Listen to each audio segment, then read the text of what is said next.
Baik, Assalamualaikum warahmatullahi wabarakatuh. Selamat siang teman-teman semuanya. Sebelumnya perkenalkan, nama saya Ain Septira, NPM 243850003P. Di sini saya akan mempresentasikan materi dari mata kuliah Matematika 1, yaitu berjudul Sistem Bilangan Real, dengan dosen pengampu Bapak Permata MSI. Poin-poin pembahasan yang akan saya bahas di sini diantaranya yang pertama terkait dengan bilangan asli, bilangan bulat, bilangan rasional, dan bilangan real. Di sini akan membahas pengertiannya dan juga materi-materinya serta sifat-sifatnya juga termasuk. Nanti ada contoh soalnya juga. Kemudian kita membahas sifat-sifat orde bilangan real, lalu interval dan notasi interval, pertidaksamaan dalam bilangan real, lalu ada nilai mutlak dan sifat-sifatnya, kemudian ada contoh soal dan penyelesaian, serta kesimpulan.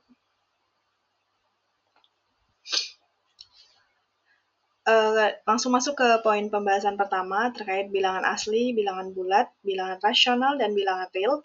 Jadi, mengenai bilangan asli, ini adalah sebuah bilangan yang digunakan untuk menghitung atau mengurutkan benda. Bilangan asli ini terdiri dari angka-angka positif yang dimulai dari angka 1 dan seterusnya.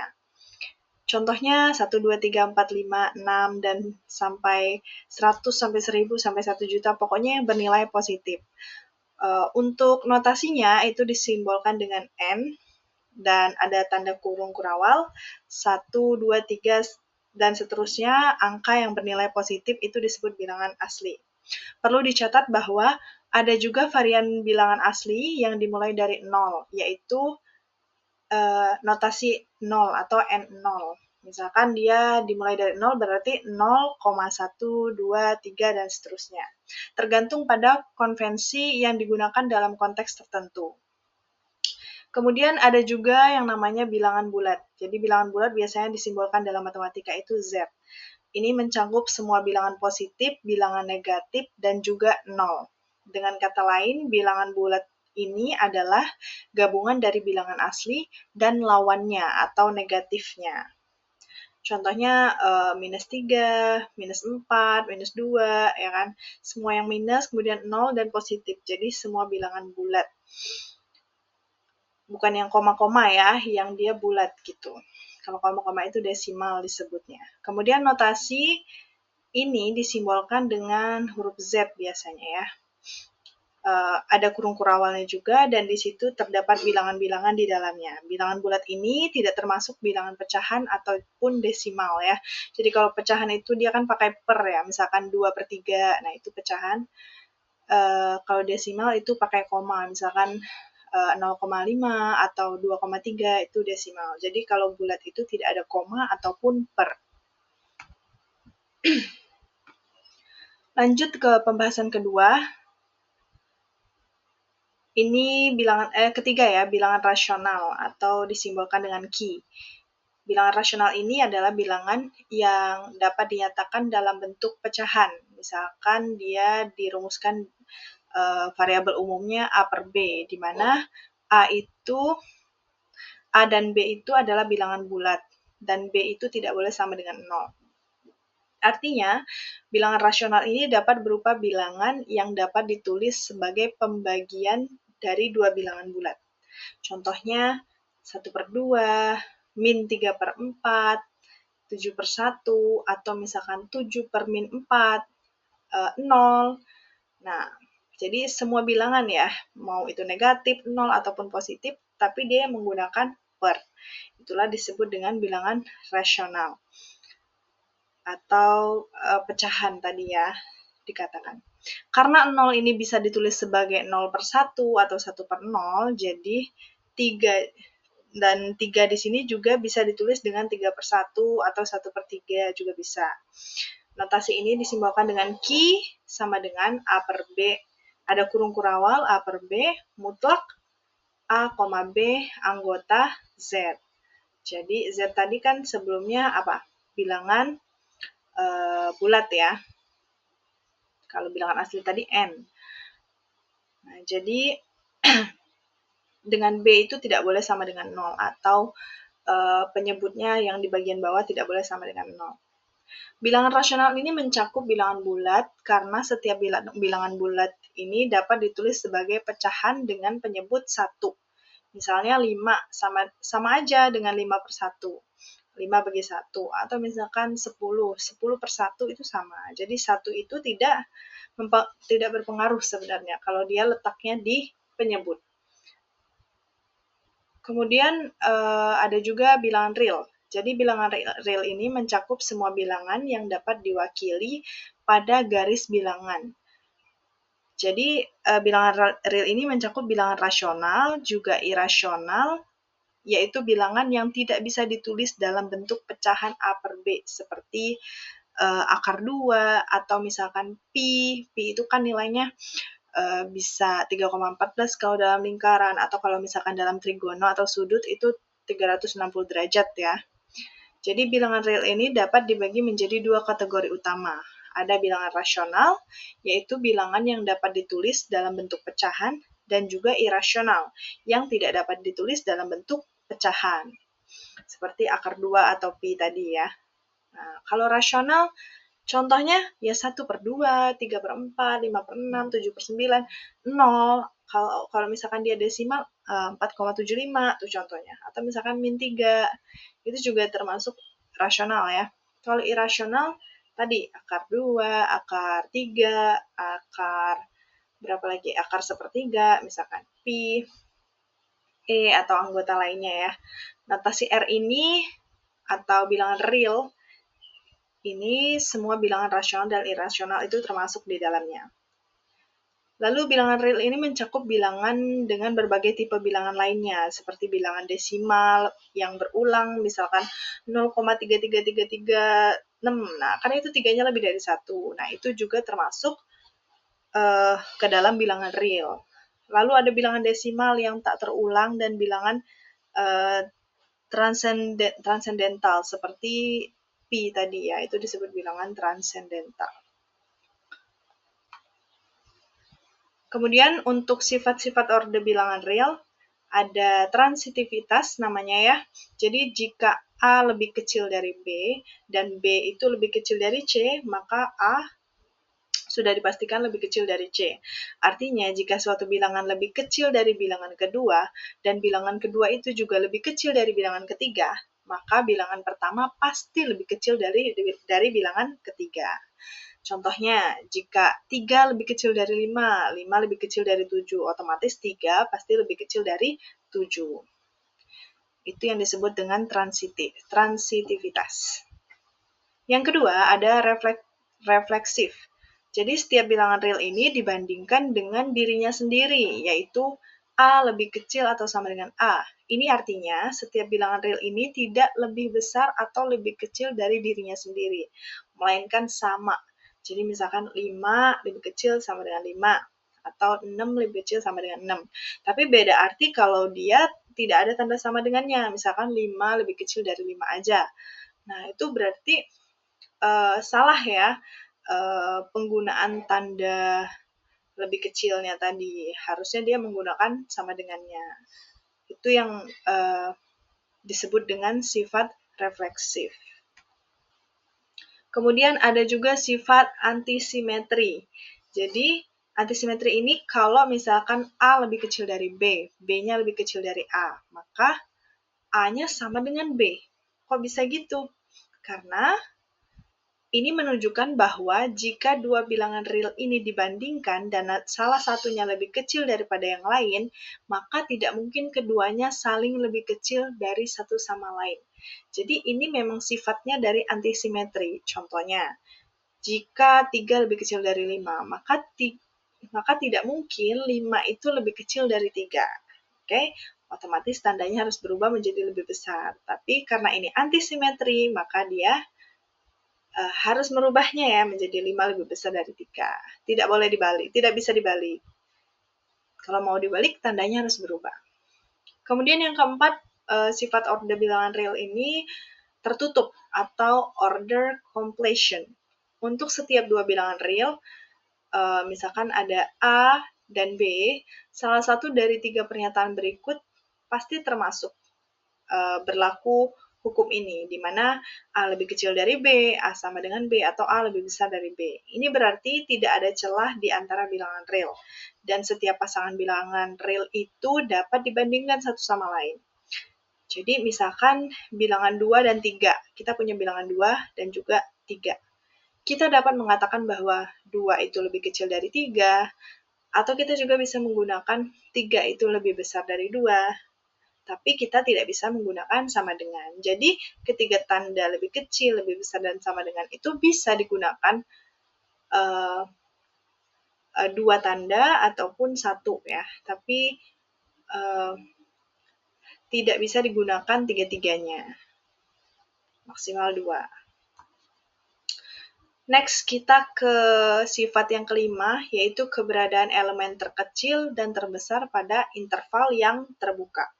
Jadi pada setiap interval yang terbuka, contohnya ada anggota A dan B nih, tidak ada bilangan real yang terkecil atau terbesar. Artinya jika kita punya dua bilangan real, yaitu A dan B, dengan A-nya itu lebih kecil dari B, kita bisa selalu menemukan bilangan real yang lain yang lebih besar dari A dan lebih kecil dari B. Contoh ya, pada interval 1,2 misalkan bilangannya, kita bisa menemukan bilangan real seperti 1,5, 1,75, 1,85, 1,25, dan seterusnya.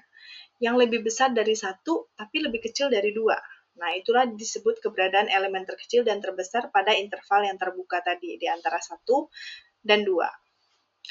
Kemudian sifat yang keenam itu sifat Dedekind, atau setiap bilangan real ada batas dari urutan Cauchy-nya. Artinya, untuk setiap urutan bilangan real yang konvergen, ada dua bilangan real yang merupakan batas dari urutan tersebut.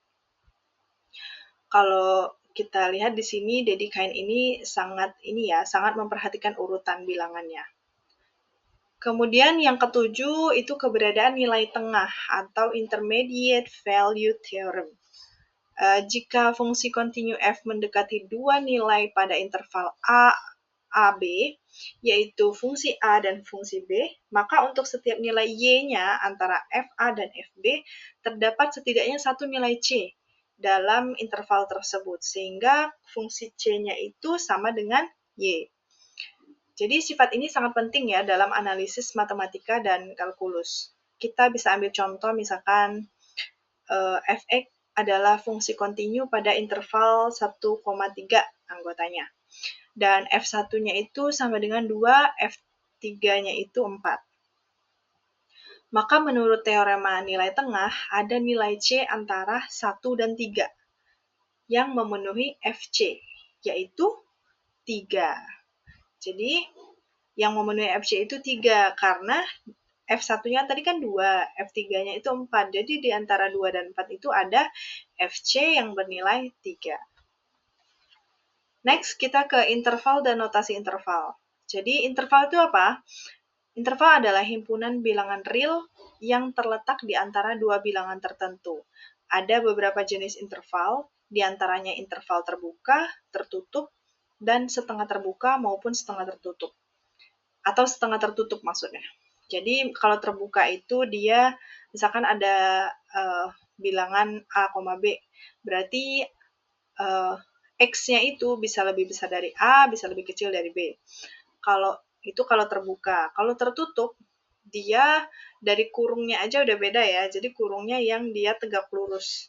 Berarti kalau dia tegak lurus kayak gini, itu mengindikasikan bahwa intervalnya itu punya sama dengan. Artinya batas X-nya itu bisa X lebih besar sama dengan A atau X lebih kecil sama dengan B. Nah, kalau setengah terbuka, setengah tertutup, artinya satu menggunakan kurung kurawal yang tegak, satu lagi menggunakan yang kurung lengkung biasa. Nah, ini disesuaikan saja untuk batasan intervalnya.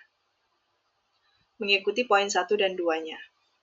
Lalu masuk ke notasi himpunan. Jadi, ini adalah cara menuliskan himpunan bilangan dalam interval. Contohnya, misalkan ada anggota X nih, mutlak.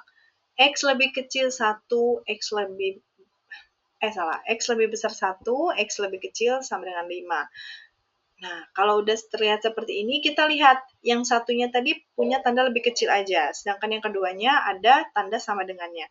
Berarti yang menggunakan sama dengan itu menggunakan kurung kurawal yang tegak. Sedangkan yang tidak menggunakan sama dengan itu kurungnya yang melengkung ya. Jadi disesuaikan. Kemudian yang ketiga ada grafik interval. Ini digambarkan pada garis bilangan. Jadi titik-titik pada interval terbuka dan tertutup itu dapat dilihat dengan jelas. Kalau misalkan dia tidak mempunyai sama dengannya, berarti titiknya itu tidak ada hitam-hitamnya di tengah. Dia cukup sekedar lingkaran kecil, seperti itu. Kalau misalkan dia ada sama dengannya, misalkan lebih besar sama dengan atau lebih kecil sama dengan, itu berarti tanda titiknya itu di tengahnya ada hitam-hitamnya, full dia, hitam, titik hitam yang tebal.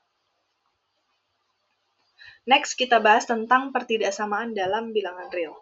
Jadi, pertidaksamaan linear ini dalam bentuk AX plus B itu lebih kecil dari C atau AX plus B lebih besar sama dengan C. Jadi dalam persamaan ini ada variabel A, B, C dapat diselesaikan dengan langkah-langkah aljabar seperti biasa. Contohnya ada di sini ada persamaan 2X plus 3 lebih besar 7. Jadi kita selesaikan dengan mendapatkan X lebih besar sama dengan 2. Bagaimana caranya? Caranya adalah pindah ruaskan dulu. 3-nya pindahkan ke sebelah kanan, berarti dia minus 3 ya. Minus 3. 7 minus 3, 4. Nah, kemudian 2X itu kan dihubungkan dengan kali ya, berarti 2 itu kalau mau pindah ke sebelah kanan, dia dibagi. Karena tadi sudah hasilnya 4, berarti 4 dibagi 2. Hasilnya X lebih besar 2. Seperti itu. Kemudian untuk pertidaksamaan kuadrat.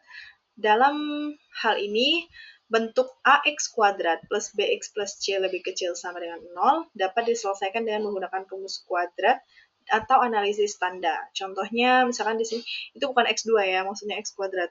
Saya sedikit typo, maaf. Jadi X kuadrat min 5X plus 6 lebih kecil sama dengan 0. Solusinya adalah dibuat faktorisasi ya.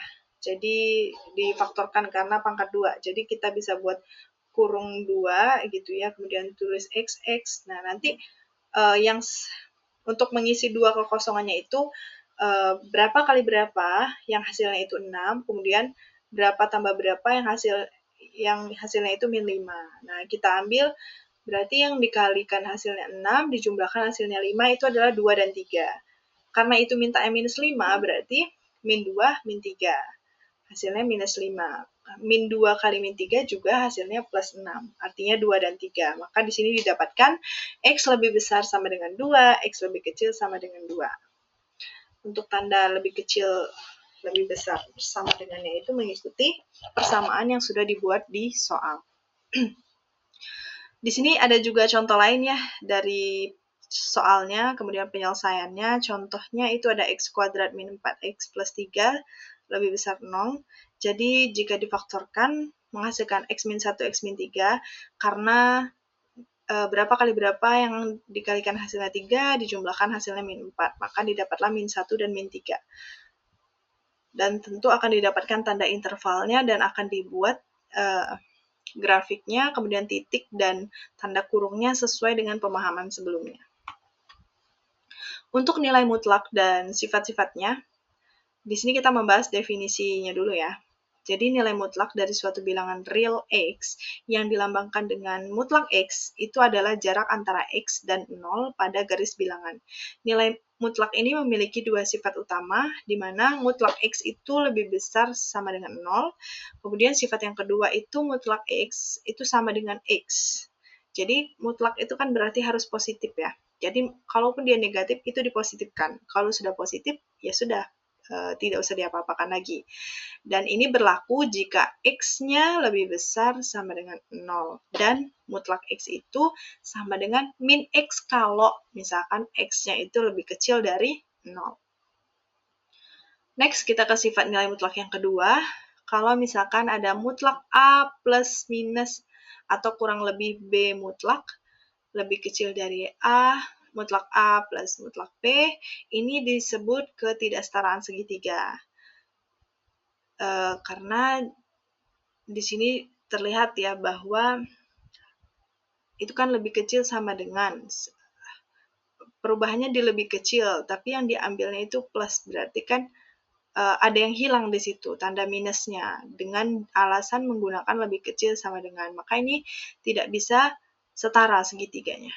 Kemudian ada mutlak A kali B, itu sama aja dengan masing-masing ya, dibuat tanda mutlak A dan B-nya. Contohnya, di sini ada solusi dari X min 3 lebih kecil sama dengan 5. Jadi caranya adalah kita buat intervalnya, karena 5 berarti kita buat di sebelah kiri itu minus 5. Minus 5 lebih kecil sama dengan X min 3, X lebih kecil sama dengan 5, maka untuk intervalnya X lebih besar sama dengan min 2, lebih kecil sama dengan 8. Dari mana min 2 dan 8? Min 3 pindah ke sebelah kiri, itu jadi min 8. Kemudian min 3 pindah ke sebelah kanan, itu jadi 2. Oh maaf, di sini typo ya. Jadi maksudnya min X lebih besar sama dengan min 8, X lebih kecil sama dengan 2, gitu ya. Ini kita masuk ke kesimpulannya. Jadi dalam sistem bilangan real ini meliputi bilangan asli, juga bilangan bulat, rasional, dan irasional. Ini merupakan dasar dalam banyak konsep matematika. Jadi pertidaksamaan dan nilai mutlak adalah konsep yang sangat penting dalam penyelesaian masalah matematika dalam kehidupan sehari-hari. Meliputi pemahaman yang mendalam mengenai sistem bilangan real, pertidaksamaan, dan nilai mutlak yang kita dapat memperluas kemampuan analisis ini dalam matematika. Demikianlah presentasi dari saya. Mohon maaf apabila ada kekurangan. Saya akhiri. Wassalamualaikum warahmatullahi wabarakatuh.